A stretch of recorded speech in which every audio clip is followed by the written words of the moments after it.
from the Bonnyville Centralized High School for the Awesome Leader of Tomorrow Award because she's that type of kid that doesn't need to be asked to lend a hand. She's kind, caring, and thoughtful.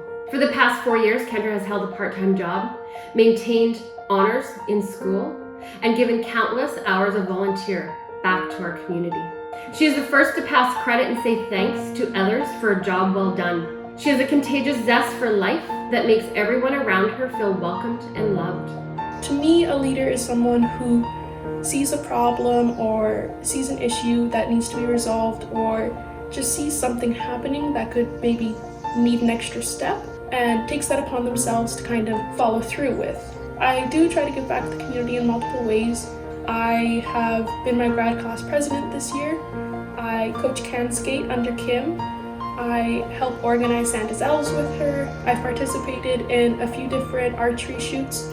I was also, through the school and through our impact group, I was able to go to the Mustard Seed Soup Kitchen and the Clothing Donation Center there. For me, it's important to give back to the community personally because I'm in a position to do so. I am privileged enough that I'm not relying on social programs as much. I think that social programs and volunteers and different organizations like this are really keep the balance of society, and they kind of help even out everything and allow everyone the different opportunities that they might not have had. My definition of a leader is someone who inspires others to do great things and stays dedicated even when there are bumps in the road.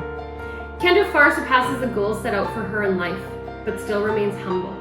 She is very deserving of this award, and I am super proud of her and can't wait to see what the future holds.